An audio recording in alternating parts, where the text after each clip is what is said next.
But what exactly happens to your body when you're in a coma? First, we have to be clear that comas are very different from sleep. Despite the fact that the origin of the word comes from the Greek for coma, or deep sleep, comas are not sleep however, and are instead various forms of unconsciousness that render a person unable to respond to any external stimuli. You can play the loudest, heaviest death metal in the world right next to someone who's comatose, and you won't succeed in doing anything except really annoying the neighbors. Likewise, you can even physically hurt people in a coma and they will remain completely oblivious and unresponsive. In times not too distant past, this was sometimes used as treating, with doctors trying to shock their victims back into consciousness. Everything was tried from exposing parts of the body to open flames to severely dropping the body's temperature with ice, to even bloodletting from the head directly. One treatment even included wholly emptying the stomach, we guess because the doctors thought that if a patient got hungry enough, the body would force them to wake up. Or maybe they really were just throwing everything including the kitchen sink at the problem, which was sure was also tried. Comas can occur as a result of serious trauma or as a deliberate medical treatment by doctors.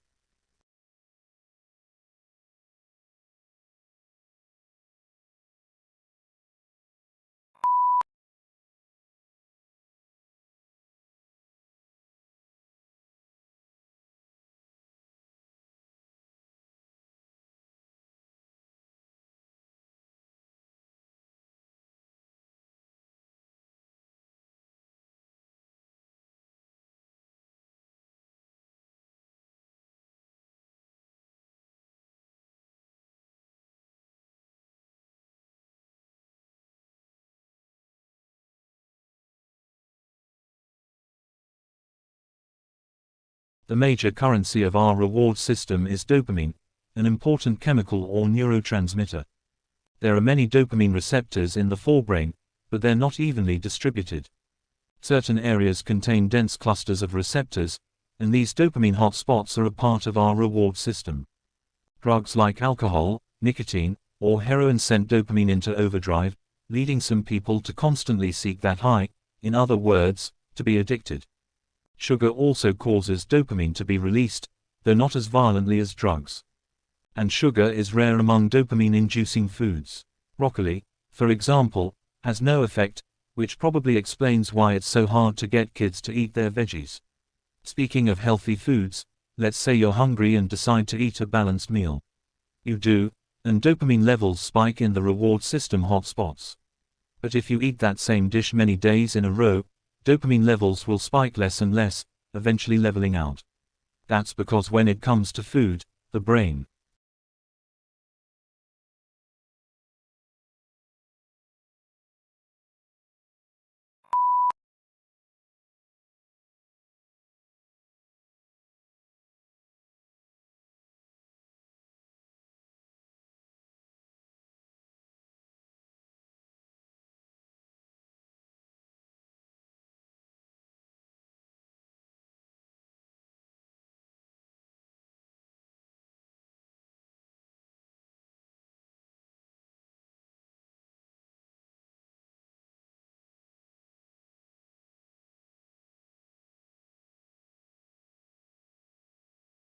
its leaves and assess the qualities of sunlight streaming outside.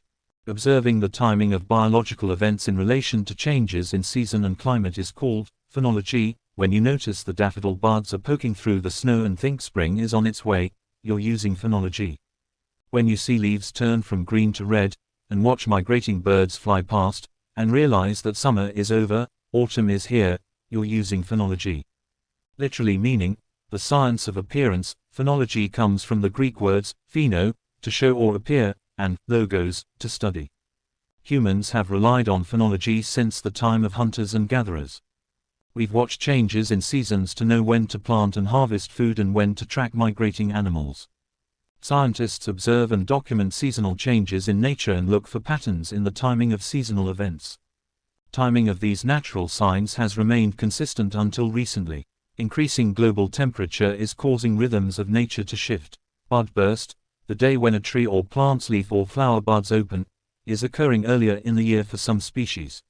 For every 1 degree Celsius rise in temperature, Bud burst happens 5 days earlier than usual. Differences in timing affect not only plants, but the insects and birds that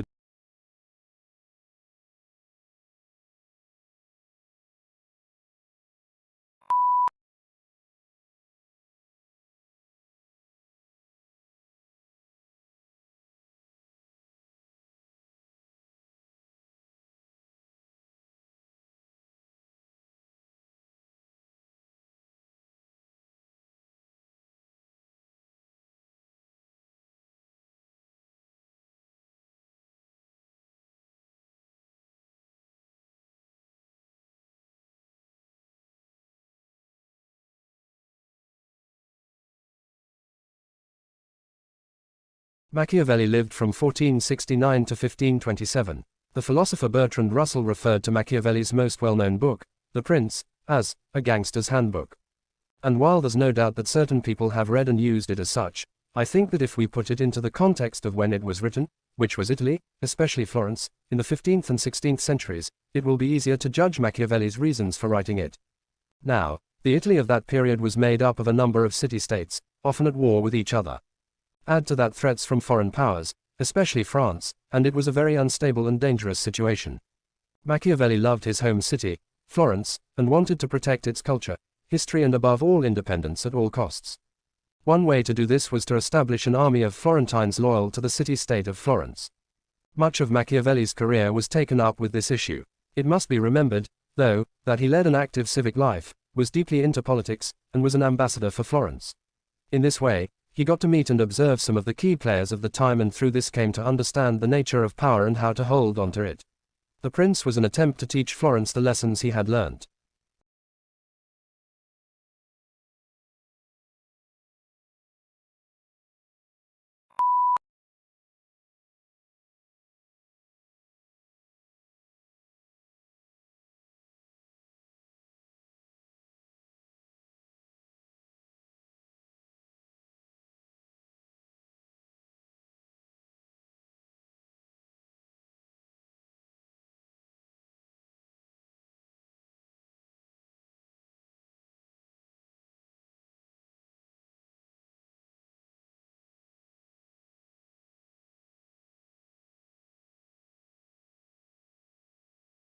The preservation of embryos and juveniles is a rare occurrence in the fossil record.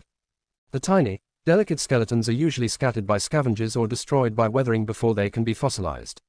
Ichthyosaurs had a higher chance of being preserved than did terrestrial creatures because, as marine animals, they tended to live in environments less subject to erosion. Still, their fossilization required a suite of factors: a slow rate of decay of soft tissues, little scavenging by other animals, a lack of swift currents and waves to jumble and carry away small bones, and fairly rapid burial. Given these factors, some areas have become a treasury of well-preserved ichthyosaur fossils. The deposits at Holzmaden, Germany, present an interesting case for analysis. The ichthyosaur remains are found in black, bituminous marine shales deposited about 190 million years ago. Over the years, thousands of specimens of marine reptiles, fish and invertebrates have been recovered from these rocks. The quality of preservation is outstanding, but what is even more impressive is the number of ichthyosaur fossils containing preserved embryos. Ichthyosaurs with embryos have been reported from 6 different levels of the shale in a small area around Holzmaden, suggesting that a specific site was used by large numbers of ichthyosaurs repeatedly over time. The embryos are quite advanced in their physical development. Their paddles, for example, are already well formed. One specimen is even preserved in the birth canal. In addition, the shale contains the remains of many newborns that are between 20 and 30 inches long. Why are there so many pregnant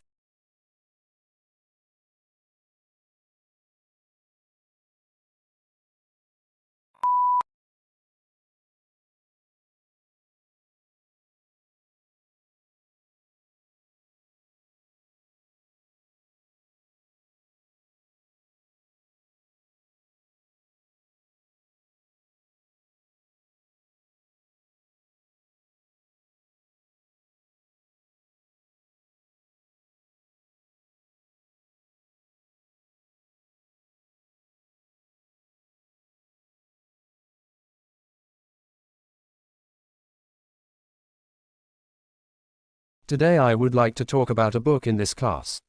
This book focuses on architecture design in London. Not just any place in London. It is in the west side of London called West Street of London. The architecture made a very poor design of the buildings there. This can cause a mood swing. An awful design of the building can have a negative influence on people's mood. If you want some beautiful designs, then you must visit Stanford and Frankfurt.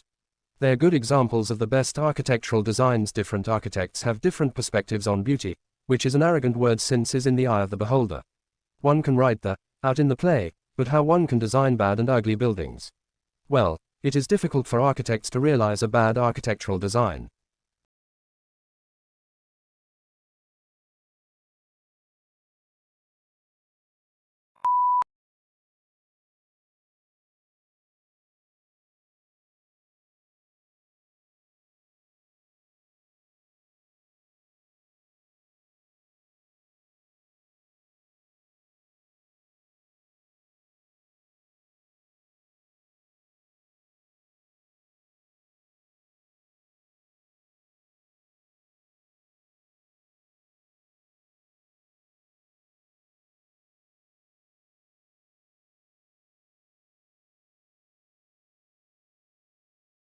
It's rare to find an adult who actively still wonders what their parents think. But that isn't to say that we aren't wondering about our value in more general terms. It's just that we may, without noticing, have taken the question somewhere else, and very often, to particularly harsh modern figures of authority, media and social media. To this pitiless arena, the self-doubting person now directs all their fears of unworthiness and panicked desire for reassurance. To a system set up to reward sadism and malice, they constantly raise their phones and implicitly ask, do I deserve to exist?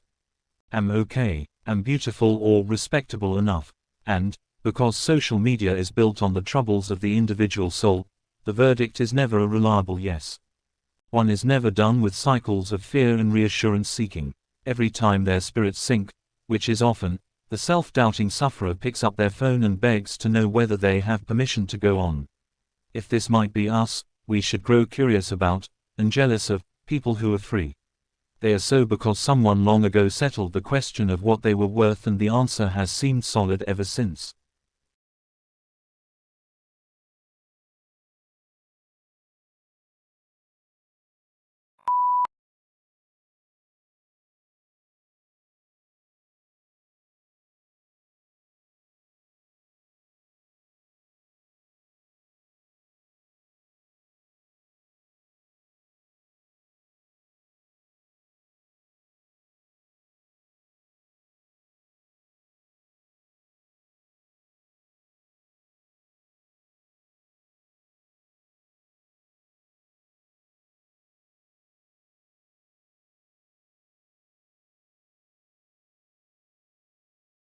Carbon dioxide, or CO2, is the main greenhouse gas in climate change.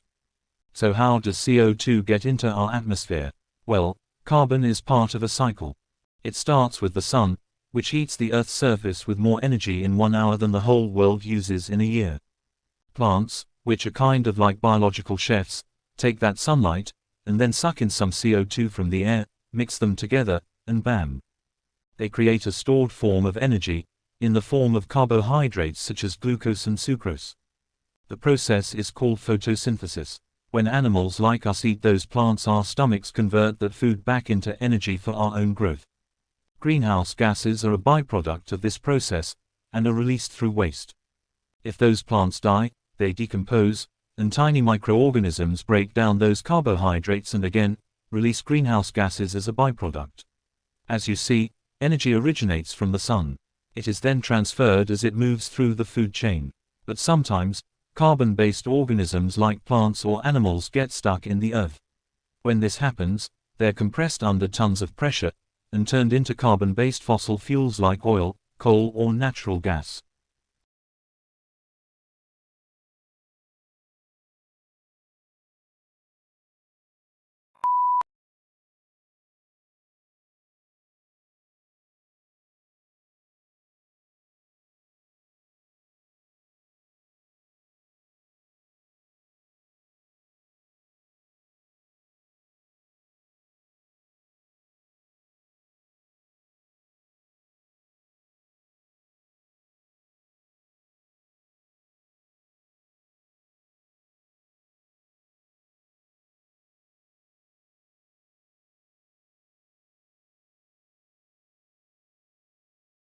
So, happiness economics can help us get to these questions, and I'll try to give you some examples of this. Now, even though there's a lot of skepticism, originally about using this surveys what people say make them happy. The number of reasons that we are getting increasingly confident in doing so. One is that the consistent pattern, remarkable consistent pattern, determines well-being across large samples of people, across countries, across the world, and over time. Some of the basic things that make people happy, and I will show you some of these: income, health, marital status, employment status. Some of these very basic things are remarkably consistent across countries, across world. So that gives us some sense that these surveys are picking up consistent patterns. And when we know what consistent patterns are, we can look how other things that very much more affect people's well-being. The environment and equality, the nature's institution raging on living, and all kinds of other things that very much more